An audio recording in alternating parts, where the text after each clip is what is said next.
to dream. But I didn't always.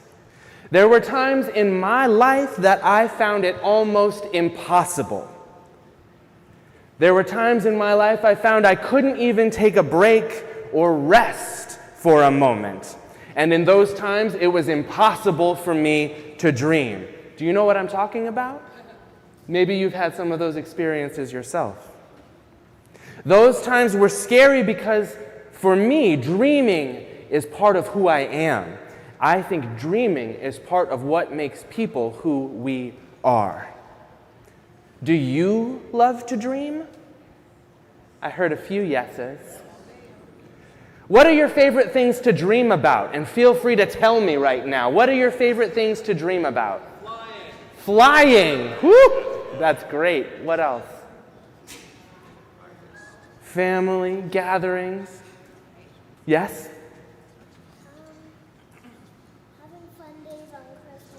Having fun days on Christmas Day. I love that. I heard someone say peanuts. I don't know if I made that up, but that's an interesting dream. Yes.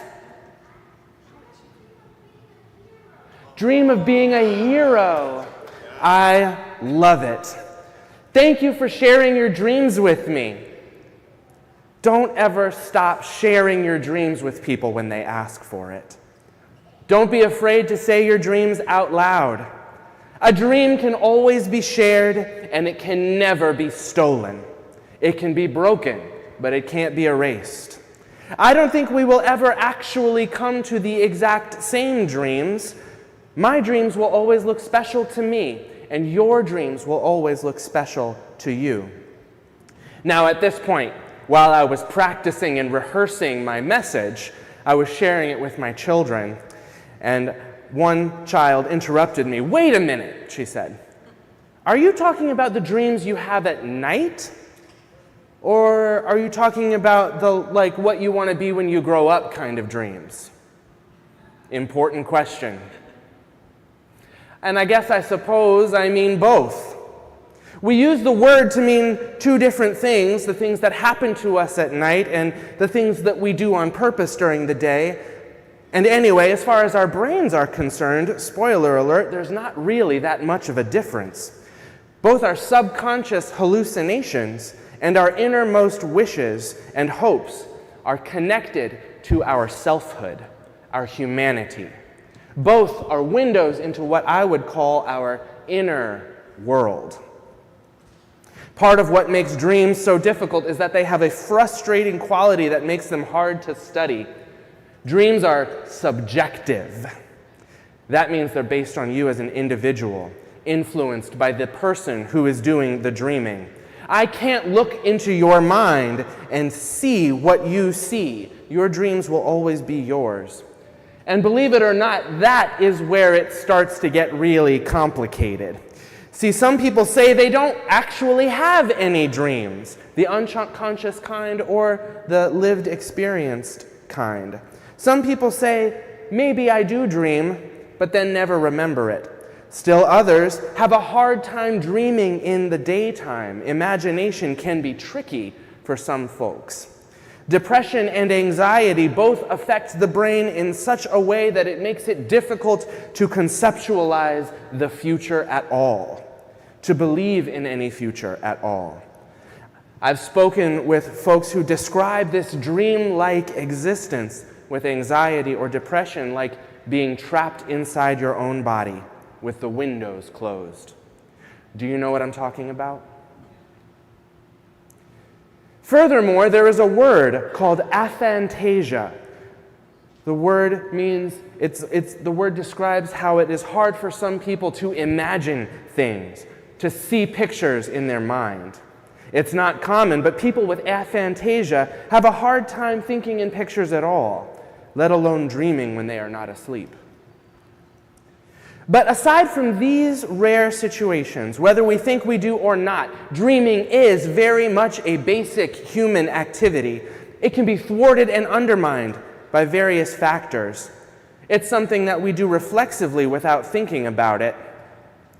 I don't know about you, but sometimes, especially days like today, when the times are what they are, dreaming feels harder than it was before. Now, I don't know medically why it is harder sometimes to dream than others. But friends, I speak with my experience of our community when I say, I think we aren't so good at dreaming anymore. We've lost some of our capacity for the big dreams. Now hold on, Brother Zachary, you might say. I had a nice little dream last night. I like thinking about the future, and I like putting big ideas out there. I think you are making wild accusations about us. Maybe I'm not talking about you individually, but I suspect maybe I am. I suspect all of us know our dreams are maybe not as big or as convincing as they could be. Our dreams are still dependent on the world that we're living in. After all, how do we get to these dreams? Where do our dreams come from? Do they just spring out of our inner reality? No. Our dreams are based on the world that we live in. They're based on the reality that we experience. Now, this might be important for us to consider the difference between what a dream is and what a dream isn't. Dreams are not reality. This is reality. If you need a reminder, this is real. If you need to pinch yourself, we're not dreaming right now. Real reality is happening to us right now. Reality is objective. We can talk about the world just fine. It's not so easy for us to talk about our inner worlds. This subjective quality of our inner world gets in the way. Are you with me? I'm talking about different worlds now. I'm talking about the real world and the inner world. Sometimes it gets confusing. I start talking about the inner world and people think I'm making things up or I'm putting my finger on something that can't be understood. But stay with me. Is it so hard to think about your dreams and your hopes as an actual world inside of you? It might not be this real world out here, but our dreams and our hopes have an internal coherence of their own, don't they? Our dreams, whether we remember them or not, whether we honor them or not, say something important about who we are, about where we come from, and about what is important to us. Dreams belong to us. Understanding this interior life is very important. This interior life is where we find meaning and belonging in the real world. Does that make sense too? The inner world is where we find meaning in the outer world. It's tough, you gotta stay with me, I know it's complicated. This interior life was very important to one of my mentors, St. Augustine. It's hard to imagine my mentor being dying in the 3rd century, but he is very much a mentor of mine. St. Augustine is deeply connected to me, and not just in his written works. Augustine thought and wrote about what a person is. Augustine was deeply concerned with this subjective inner world that belongs to the individual. Augustine once mused, people walk around, people go abroad and wonder at the heights of mountains, the huge waves of the sea, the long courses of rivers, the vast compass of the ocean, the circular motions of the stars, and they pass by themselves without wondering. Elsewhere, Augustine asks, do you believe that there exists inside of people a deep, so profound as to be hidden even to the person in whom it exists? It's a rhetorical question, of course, but in trying to answer it, Augustine seems convinced that yes, there is a depth inside of people that truly exists inside of all of us, hidden even to those who possess it. That's the inner world that I'm trying to discuss. By the way, friends, what did St. Augustine look like? Any ideas? He had a beard, that's a good guess. I'm serious, and I mean this in a specific way. What does the guy look like when you picture him, St. Augustine? Seriously, let's think about it. And we'll use the racialized language of our current time. Was St. Augustine white? Yeah? Middle Eastern? Seriously, what picture comes up? You don't have to be right or wrong. What do you think? Yeah? Yeah? Probably? All right. Well, it's important because St. Augustine was black, and very black at that. Augustine's African identity was often, and through history is often, muted in favor of describing this man as a North African citizen of the Roman Empire, with distinct emphasis on North and Empire. Now, Tia Noel Pratt said it best in her piece from the U.S. Catholic when she says that emphasizing that St. Augustine was North African allows him to be coded as white. At the very least, it allows for de-emphasizing his Amazigh origins, the word for the black folk from North Africa. Pratt's contextualization for me lays bare what's at stake in the recoloring of Augustine. For generations, Africa was continually robbed of its greatest treasures, its people, through the horrors of the transatlantic slave trade, while the continent's natural resources were confiscated or decimated by natural powers, colonial powers. Yet through all of that time and into the present day, the church and scholars of theology, philosophy, and literature alike have considered the works of Augustine, an African man, as some of the greatest writings ever produced by Western culture. How's that for robbing Africa of one of its greatest treasures? We know more about race than we'd like to admit when it comes to these ancient church fathers. St. Augustine himself wrote of a process, you know how we processed inside, the procession of several bishops. Augustine described a procession of bishops, citing Cyprian, the African, Hilarius, the Gaul, Ambrose, the Italian, and Gregory, the Greek.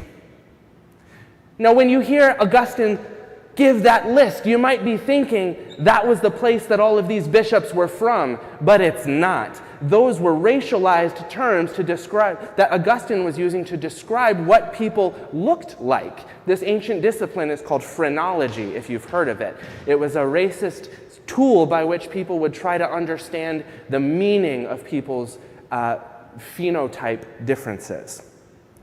The first name on the list that Augustine gives is Cyprian. Maybe you've heard of him, maybe you haven't.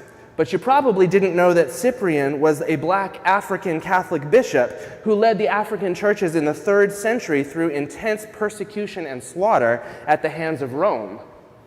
You probably didn't know that because Cyprian is called a North African citizen of the Roman Empire. You might also let's see, okay, maybe that's because Cyprian is described as North African. Let me find my place here. In this way, Cyprian was also a leader of black Christianity that is also coded as white. I'm also talking about other individuals, and I'm just going to skip ahead because I don't think you need me to go through the list of every individual, of every black saint and black person in the Bible that is coded as white through history.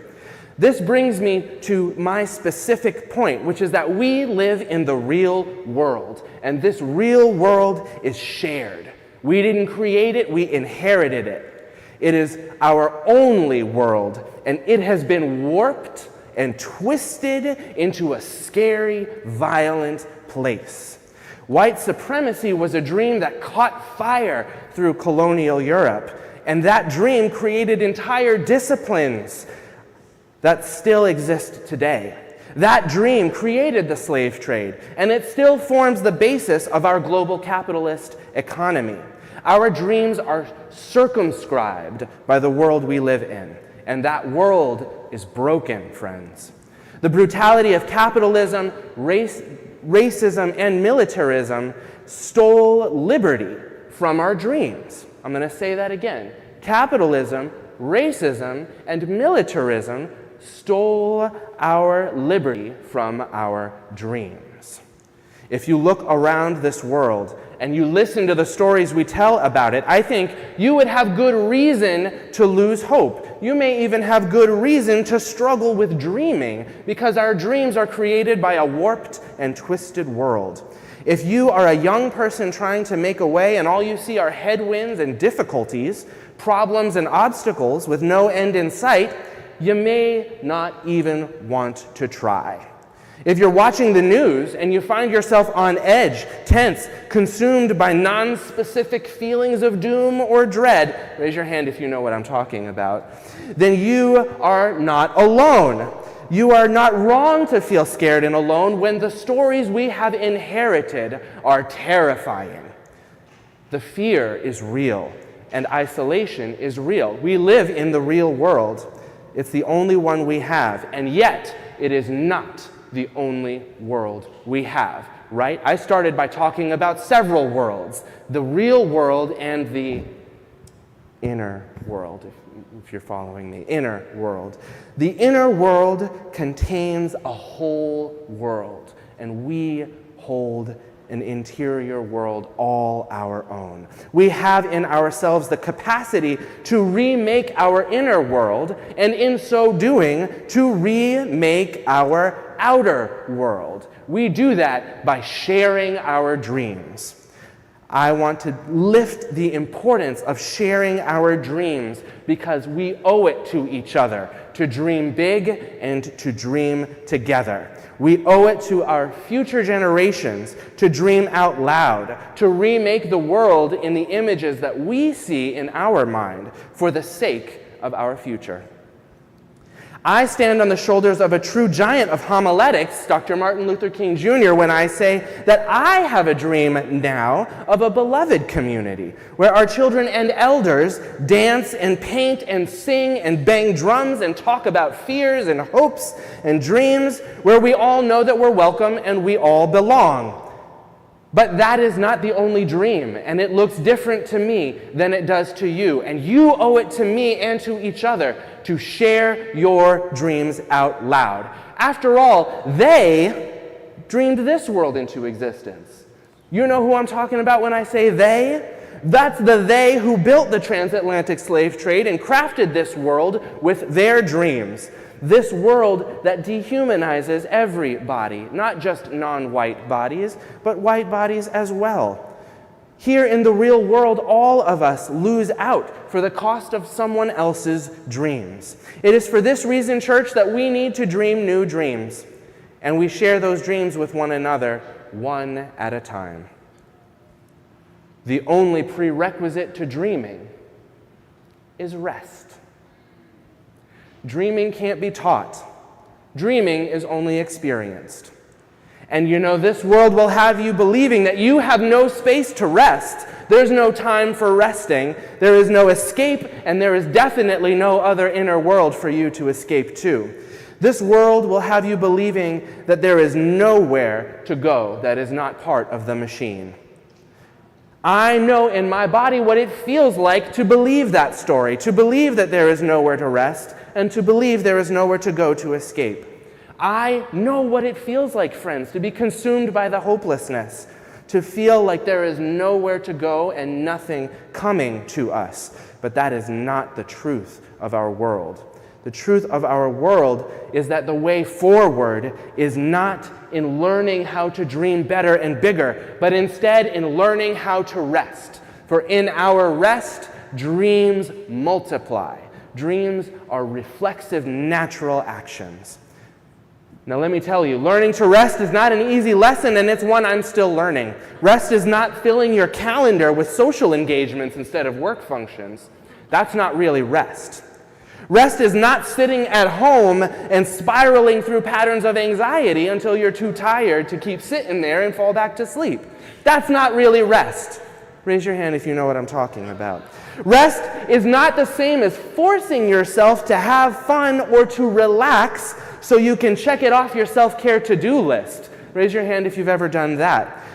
That is not what I mean. Rest is listening to yourself, listening to your body, listening to your needs. And I promise for all of you, no matter how old you are and no matter how hard you've got it, the dreams will come. It's not wrong to feel in your body broken and hurting. It's not wrong to need help or healing. The world does not make it easy to dream. Dreaming is especially hard in poverty. Dreaming is especially hard with young children. Dreaming is especially hard when you have to deal with your own chronic pain. It's even more difficult to deal with when you are helping others through their chronic pain. Dreaming isn't easy, no matter your color and no matter your struggle, but dreaming is essential. Rest is the first step, friends. Rest, and the dreams will come. It's through rest that we find our dreams, and through dreams that we find our story. Through dreams we find ourselves. Through dreams we find our purpose, our meaning, our destiny. Afrofuturists dream ourselves into the future because the future others dreamed for us didn't include us. So we had to dream for ourselves, our own futures, and share those dreams with the world. If you choose to share your dreams with the world, you can change the world. But dream either way.